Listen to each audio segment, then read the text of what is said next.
So, today I actually want to talk about pleasure and anxiety. I feel like it's pretty common knowledge now that anxiety will inhibit pleasure, meaning that if you're an anxious person, it makes it really, really hard to be in your body.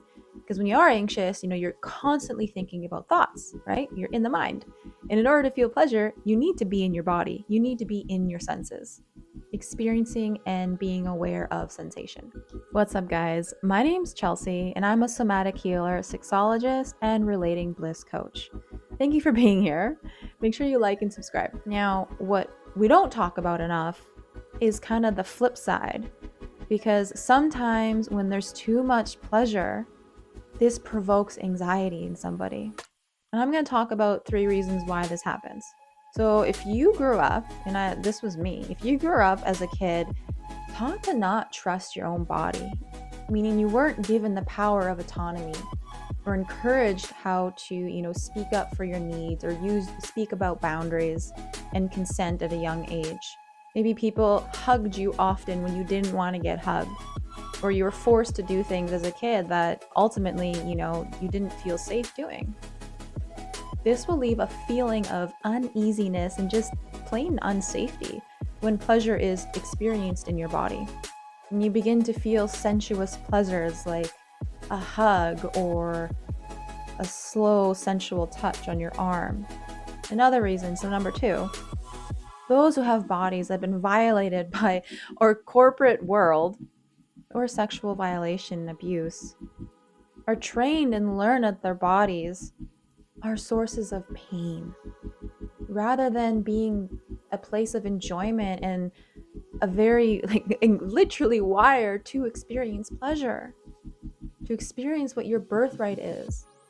I used to have a corporate job, and you're constantly working and working and working. There really is an opportunity for rest or breaks. This enforces and instills that into our body mind. So I highly encourage anyone that grew up this way to indulge in your senses more often. Maybe that could mean just lighting incense in your home or some kind of smell or a candle and really taking in the scent. Or getting silks and fine fabrics and letting that really just be on your body and indulging in that.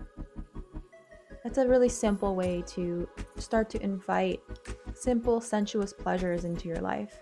And just be aware of your thoughts and where your mind goes in this way, and invite and encourage yourself to come back into your body to enjoy and be with the senses. Now, if you're someone that has endured the corporate world, or just constantly in the state of doing, or maybe you have experienced some violation in your past, I want to invite something really simple into your days. Taking small, really short pleasure breaks. Something that I like to do is setting a timer on my day and taking as small as 5 minutes a day just to experience pleasure in my body.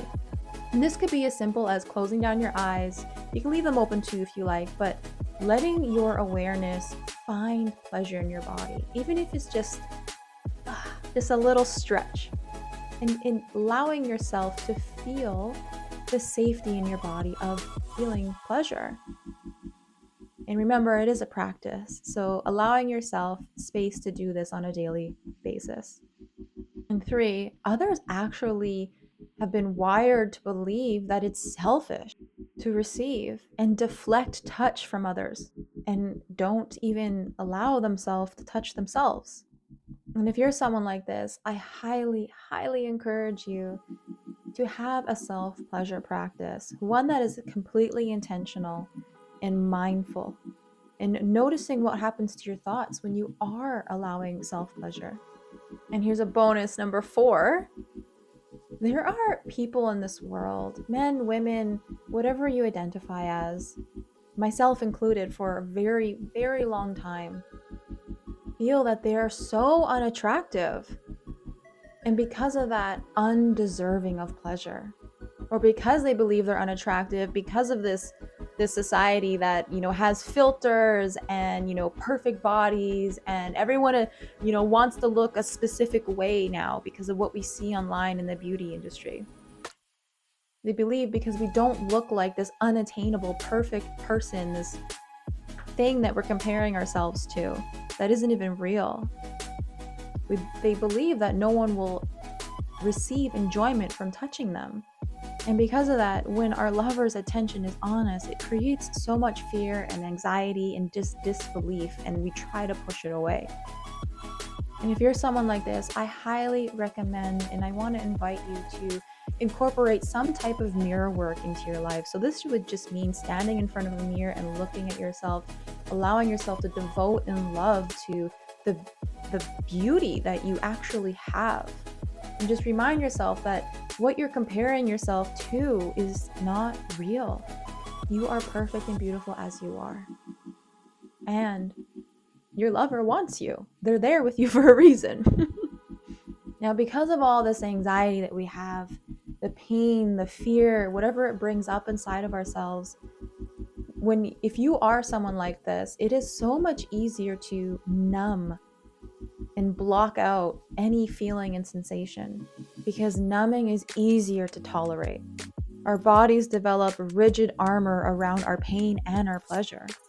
Our muscles become tense, our pelvic bowl becomes incredibly tense, and we create shields around the sensations that are in our body. So in order to move past all of this, we really need to acknowledge whatever sensation is present, and even numbness is a sensation that we can acknowledge with compassion and understanding, and continue to create more and more opportunities to receive pleasure, to get out of these habits and the numb cycle that we've created. Allow your body to relax and receive. I'm going to leave in the show notes for anyone that does desire to move out of numbness and to start experiencing more pleasure in your body now. I'm going to leave a free practice in the show notes called the Sacred Yes. And make sure you like and subscribe if you found this useful. Thanks, guys.